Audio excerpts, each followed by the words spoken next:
Ces dernières secondes que j'ai de souvenirs, puisque j'ai eu un blackout de 4 jours après mon accident, c'est ce dernier obstacle et en fait j'ai l'impression d'avoir un mur blanc face à moi.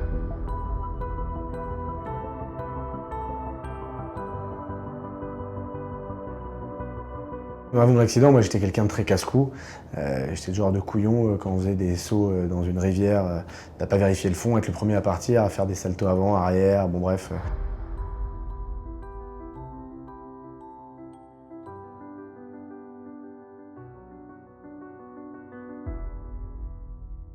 J'ai perdu connaissance en l'air. C'est l'impression qu'avait mon petit frère qui lui m'a vu mourir, hein, mes frères m'ont vu mourir.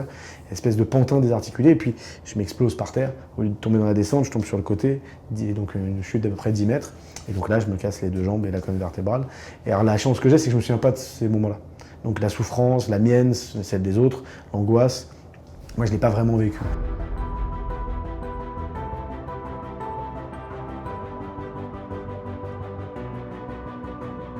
Je suis en soins intensifs, 2 jours après l'accident, j'imite Marlon Brando dans Le Parrain et je convoque à mon chevet mes parents, mes frères, un à un, en leur disant « Tu vas aller détruire la bosse, tu vas tuer le... » Bon, et je pars dans une espèce de délire et ils ont un fou rire. Imaginez en soins intensifs, vous avez juste des petits rideaux, ça je me souviens juste de la couleur de ces rideaux orange un peu moches, qui séparent les différents box avec des gens qui, pour certains, s'en sortiront pas. Au bout de 3 semaines, un matin, je me réveille et en fait, il se passait rien tous les matins, vous savez, cette fameuse Gaule du matin dont on parle souvent.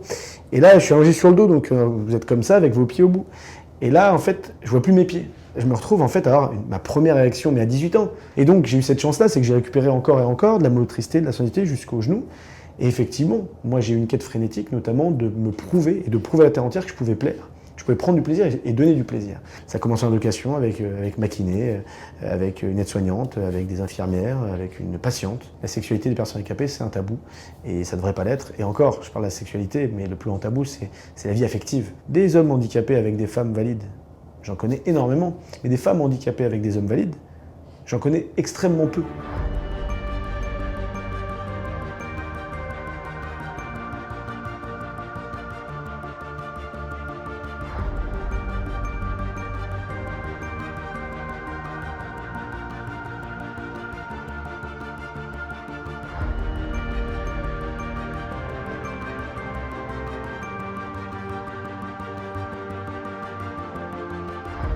Là, c'est en termes d'émotion, en termes de reconnaissance de mon parcours sportif, de mon parcours d'homme, de mes engagements, c'est voilà, c'est tout en haut et c'est peut-être une, si ce n'est la plus grande émotion de ma carrière.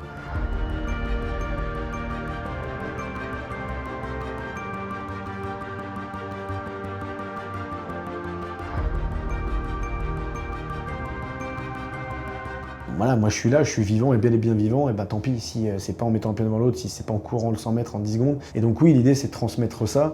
C'est pas un optimisme aveugle, je suis pas un imbécile heureux en disant ouais c'est super. Non, il y a des moments il y a des moments pour tout, pour la souffrance, pour les moments difficiles, et puis il y en aura d'autres. À la fin, c'est la même pour tout le monde, donc honnêtement d'ici là, kiffez, hein, faites ce qu'il faut parce que c'est fini, c'est fini. Donc on y va, on se fait plaisir et on jouit tous ensemble de la vie.